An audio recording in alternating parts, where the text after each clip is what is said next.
Saya angkat bendera melawan Jokowi itu 2016. Setelah kami ke istana itu beritahu, Jokowi jangan lakukan ini, jangan lakukan ini. 1, 2, sampai 10. Saya minta itu. Sampai saya pertaruhkan harga diri saya. Pak Jokowi, kalau Bapak tidak percaya saya, Bapak punya aparat keamanan, silakan telusuri siapa saya. Saya belum pernah mengatakan sesuatu ini. Kenapa? Karena saya sudah mencurigai watak Jokowi itu. Bapak tahu, 2 minggu sebelum pelantikan presiden itu saya datang ke wakil presiden, namanya Maruf Amin. Apakah saya datang ke sana minta jabatan? Enggak. Saya 3 orang dari UI itu datang ke sana, hanya beritahu, Pak Yai, hati-hati, itu Jokowi manusia aneh. Beritahu begitu, itu bukan menghasut. Saya tidak datang ke sana memprovokasi itu.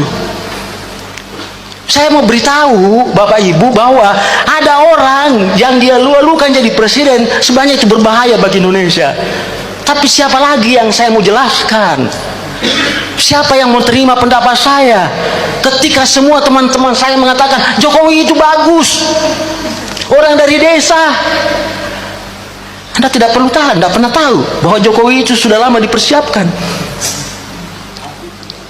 Informasi itu yang tidak sampai ke tangan Bapak Ibu, sehingga mudah sekali ditipu oleh media, mudah sekali ditipu oleh para bandit-bandit politik yang dari kampus-kampus itu, akademisi, dosen, intelektual. Mudah sekali kan tidak dikasih duit, suruh ngomong dia, Bapak ikut semua.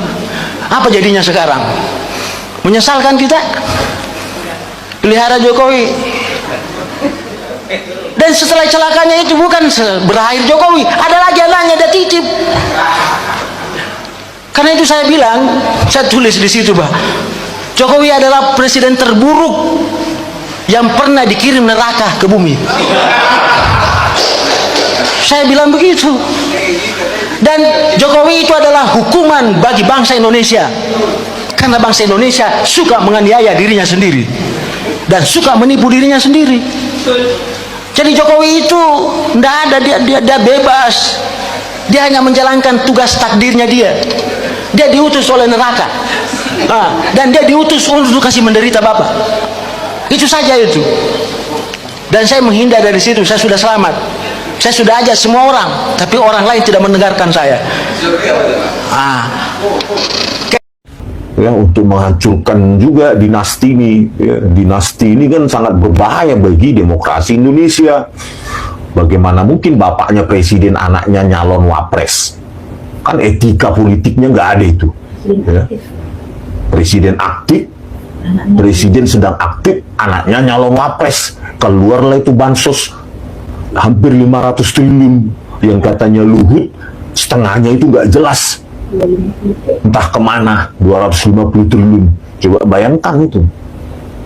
Ya, apakah negara ini mau dibangun oleh para pahlawan kita untuk keluarga dinasti Jokowi atau dinasti yang lainnya? Ya kita nggak rela lah, gitu loh.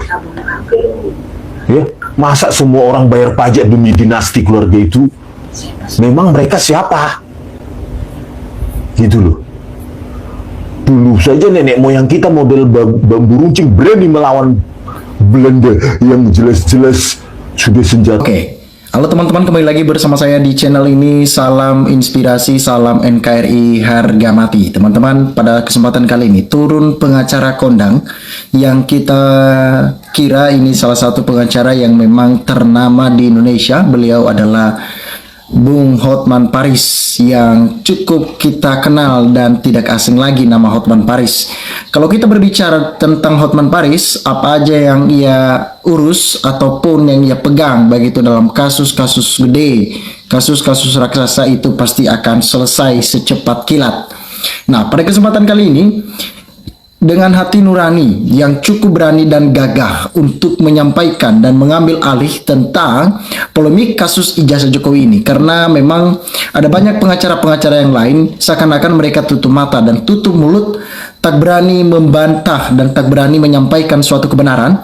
Tetapi bagi Hotman Paris, hati nuraninya berbicara untuk menyampaikan suatu kebenaran di balik polemik kasus ijazah Joko Widodo. Dulu Hotman Paris kerap kali ya berseiringan dan searah dengan Jokowi. Tetapi pada kesempatan kali ini dia sangat bertolak belakang, bahkan belak-belakan membongkar semua rahasia-rahasia besar Jokowi. Karena Hotman Paris sudah bertahun-tahun bersama dengan Joko Widodo.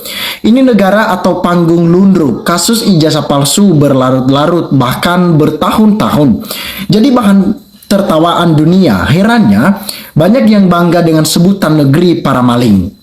Kenapa disebut hal seperti itu? Di masa Joko Widodo, mafia-mafia yang paling banyak, terutama tercatatnya itu mafia koruptor. Mafia koruptor menghabiskan uang negara, menghabiskan uang rakyat Indonesia hanya demi kepentingan pribadi dan memperkaya diri sendiri. Bukankah itu sesuatu hal yang begitu keji?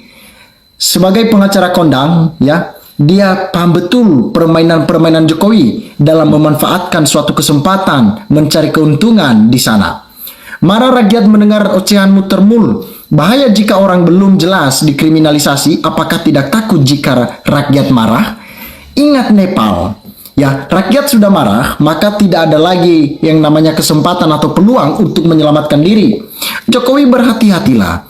Ingat perjuangan di 2029. Jika benar nantinya ijazah itu palsu, bukan hanya berdampak bagi Jokowi ataupun para ternak-ternaknya, tetapi berdampak penuh pada elektabilitas Gibran Rakabuming Raka nantinya ketika beliau akan mencalonkan diri sebagai calon wakil presiden ataupun presiden sekalipun. Itu akan berpengaruh besar nantinya. Artinya, selama ini orang bernama Egy Sujana tua bangka hanya membuat gaduh negara alias tidak berakhlak. Paham? Kejahatan Jokowi menular luar biasa, termasuk kepada Bang Egy yang kita kagumi dan kepada Damai Haris Lubis. Luar biasa ijazah palsu masih bertahan walau jelas palsu tapi masih ngotot mentang-mentang ada backingan ya dari pihak polisi. Backingan ini ya sebenarnya ini sesuatu hal yang tidak layak untuk dipertontonkan dari penegak hukum. Pihak kepolisian, kalau kita jabarkan apa tugas polisi sih sebenarnya, apa tugasnya instansi polisi Republik Indonesia dibuat di negara ini. Pertama, tugas mereka adalah mengayomi. Artinya kepolisian ini tidak boleh semena-mena untuk rakyatnya, tidak boleh semena-mena melanggar aturan. Yang salah, maka mereka akan memberikan sebuah konsekuensi di sana. Tidak memilah-milah, tidak pandang bulu. Yang salah begitu rakyat jelata, rakyat biasa, ASN, pejabat publik, bahkan presiden sekalipun, Polri ataupun polisi negara Republik Indonesia berhak penuh untuk memberikan konsekuensi kepada yang bersangkutan. Namun bagaimana dengan Joko Widodo yang sekarang ini berani melanggar konstitusi, berani melanggar aturan sana sini, tetapi pihak kepolisian seakan-akan mereka tutup mata, tidak melihat, mereka buta dengan apa yang dilakukan oleh Joko Widodo. Jokowi tokoh hebat, pemikir jenius, kebijakannya tulus dari hati nurani, bukan emosi apalagi spekulasi politik dan bermanfaat bagi rakyat kecil NKRI. Namun itu dulu, sekarang berbeda ceritanya. Untuk Roy CS jangan sampai nyerah, terus maju sampai terungkap ijazah itu asli atau palsu. Walaupun ada iming-iming, jangan pernah mau damai. Jangan karena amplop coklat bisa memperdamaikan ataupun menyatakan yang salah bisa benar. Ya, itu yang kita harapkan. Perjuangan yang sudah dilalui selama berbulan-bulan bahkan hampir bertahun-tahun ya, jangan disia-siakan. Kita rakyat Indonesia merasa sakit hati sebagai rakyat biasa dan kecil, merasa sangat sakit hati untuk mengetahui permasalahan ini. Udah habis banyak paket waktu dan pikiran. Kita sangat mendukung RRT. Orang yang bersilaturahmi, orang yang sana, yang sini, yaitu namanya pisau bermata dua.